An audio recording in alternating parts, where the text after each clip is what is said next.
અત્યુદય card ધારકોને આપવામાં આવેલ નોટિસના વિરોધમાં તેઓના હકોની રક્ષા માટે ગુજરાત પ્રદેશ કોંગ્રેસ કમિટીના મહામંત્રી સંદીપ માંગરોળાની આગેવાની હેઠળ પ્રભાતજીન વાલિયાથી મામલતદાર કચેરી સુધી રેલી યોજી આવેદનપત્ર પાઠવવામાં આવ્યું હતું। આ રેલીમાં જિલ્લામાંથી મોટી સંખ્યામાં કોંગ્રેસના આગેવાનો તથા અત્યોદય કાર્ડ ધારકો જોડાયા હતા। આ પ્રસંગે જિલ્લા કોંગ્રેસ આગેવાનો શેરખાન પઠાણ, ધનરાજ વસાવા, વિજયભાઈ સિંહ વસાવા, મનીષભાઈ વસાવા, સાગબારા તાલુકા કોંગ્રેસ પ્રમુખ સુરેશભાઈ વસાવા, નેત્રંગ તાલુકા કોંગ્રેસ પ્રમુખ સુરેન્દ્રભાઈ વસાવા, ઝઘડિયાથી ચકાભાઈ પટેલ, કેયુરભાઈ પટેલ સહિત અનેક આગેવાનો ઉપસ્થિત રહ્યા હતા। મામલતદાર કચેરી સમક્ષ ઉગ્ર વિરોધ દર્શાવતા સંદીપ માંગરોલાએ મામલતદાર દ્વારા આપવામાં આવેલી ગેરકાયદેસર નોટિસ પ્રતિકાત્મક રીતે ફાડી નાખી હતી અને અત્યોદય કાર્ડ ધારકોના હકો છીનવવાના ભાજપ સરકારના કાવતરાને કડક શબ્દોમાં નિંદા કરી હતી। કોંગ્રેસ પક્ષે ચેતવણી આપી છે કે જો સરકાર ગરીબ અને આદિવાસી પરિવારોના NFSA હેઠળના હકોને સુરક્ષિત રાખવા તાત્કાલિક કાર્યવાહી નહીં કરે તો સમગ્ર જિલ્લામાં આંદોલન ઉગ્ર બનાવાશે। 2 મહિનાથી અનાજ નથી મળતું મને ભાઈ, અમે કેટલી તકલીફ આવે છે, અમે બાલ બચ્ચા કેમ જીવ્યા રે, અમને કઈ વધારે આપ્યું હમણે 2 મહિનાથી અનાજ આપતા નથી ને અમારા હક જોવે છે, ને અમારું જે છે તે જોઈએ અમારે અનાજ જોવે એટલે જોવે, પૈસા નહીં જોવે, અમે મજૂરી કરી ખાવાના છે, હવે મજૂરી ચાલતી નથી, મોંઘવારી જોતા 200 રૂપિયામાં કઈ થતું નથી, એટલે કેવી રીતે જીવી શકીએ ને અમે અમારું કરે પણ બાલ બચ્ચાને શું કરીએ? અમારા જે અક્ષર તે અમારે જોઈએ, અમારો અનાજ જે આવતેલું તે બંધ કેમ કર્યું, અમારા કાર્ડ કેમ બંધ કર્યા એ અમારે જોઈએ ને ઇન્દિરા ગાંધી આપેલું છે, તમે આપેલું અમને આટલું બધું તમે જુલમ કરી રહ્યા, 2 રૂપિયામાં અમે શું લાવીએ? અમારો ભૂખમરો લાવ્યા ને અમે હમણાં જેમ તેમ આવેલા છે ભૂખાન કર, એ જીરી કરીને વિચાર કરવા જોઈએ નહીં, દોડતા આવ્યા તો હણેથી કાયદા થયા અમારા પૂછણ્યા હોજી જેલા છે, જો થાકી જઈ ઉઠે દોડીને થાકી જઈ તે અમારું અનાજ હારું અમે દોડ્યા નહીં, હારું દોડીએ। હા, હજારો જે લાભાર્થીઓ છે એ લાભાર્થીઓમાંથી કોણ GST ભરે છે? આમાંથી તમને લાગે કોઈ કે GST ભર્યું હોય? અત્યારે જે બહેનો વેદના કરતા હતા એ કાળી મજૂરી કરીને પોતાનું ગુજરાન ચલાવે છે, 200 રૂપિયાની રોજગારીની અંદર એ કેવી રીતના એનું પેટીયું રડે, એના પરિવારનું પેટીયું રડે, એના ભવિષ્યના સપનાઓ ચકનાચૂર આ સરકારે એની નીતિથી કરી દીધેલા છે।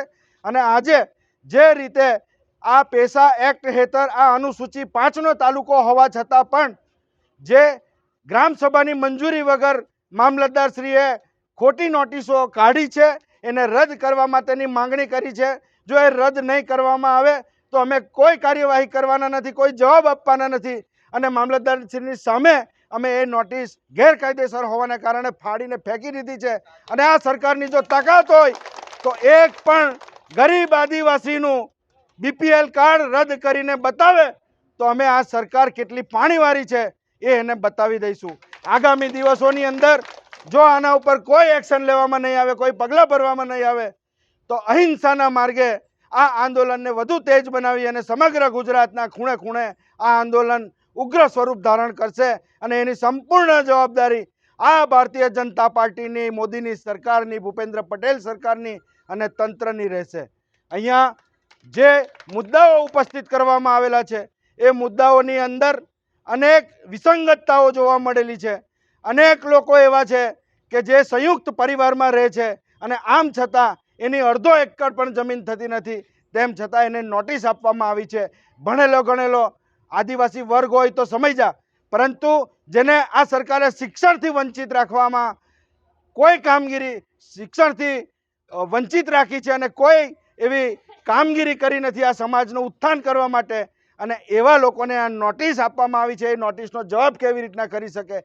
એણે નોટિસનો જવાબ આપવો હોય તો વકીલ પાસે જવું પડે અને વકીલ 1000-1500 રૂપિયાની ફી વગર એને જવાબ પણ કરી નહીં આપે। ત્યારે આવા સંજોગોમાં આ ગરીબ આદિવાસી ક્યાં જાય? અને એના કારણે અમે આ નોટિસ અત્યારે ફાડીને ફેંકી દીધી છે અને તંત્રને ચેલેન્જ આપીએ છીએ કે તમારી અંદર તાકાત હોય, હિંમત હોય તો એક પણ BPL કાર્ડ ધારકનું નામ હટાવીને બતાવી જુઓ। દીદી ચાલો ને આપણે જઈએ, બધા ચણિયાચોળી બહુ ફિટ પડે છે। પાછા ફિટ જાડી થઈ ગયા શું? ચાલ આ બધી વસ્તુનું પરમનન્ટ સોલ્યુશન આપો. સાચી દીદી? જી હા, નવરાત્રી આવી રહી છે અને એઝ અ ગુજરાતી આપણી દરેક તૈયારીઓ એડવાન્સમાં ચાલતી હોય છે. તો આ નવરાત્રીએ ચણિયા ચોળીનું વારંવાર ફિટિંગ કરાવવા કરતા વેટ લોસ કરી તમારી બોડી શેપમાં લાવો. ડોક્ટર જ્યોતિના guidance under doctor Jyoti's weight loss clinic 21મા વર્ષમાં પ્રવેશ કરી રહ્યું છે અને અહીં બધા જ ઇક્વિપમેન્ટમાં ડે બાય ડે અપગ્રેડ થયા કરે છે. 2025 ના નવરાત્રી પહેલા ન્યૂ એડવાન્સ મશીનથી વેટ લોસમાં ઇમ્પ્રુવમેન્ટ તો થશે જ, સાથે સાથે વધારેમાં વધારે ઇંચ લોસ કરી બેસ્ટ રિઝલ્ટ મળશે. અરે વાહ દીદી, માની ગઈ તમને. હવે હું એકદમ કોન્ફિડન્ટ છું. તમે પણ વેટ લોસ કરી તમારું બોડી શેપમાં લાવવાની તૈયારી આજથી જ શરૂ કરી દો. ડોક્ટર જ્યોતિના ગાઈડન્સ અંડર આજે જ અપોઇન્ટમેન્ટ બુક કરાવો ડિસ્પ્લે પર આપેલા નંબર ઉપર. And visit doctor Jyoti's weight loss clinic, F116 Rangoli complex near big Bazaar, Bharuch.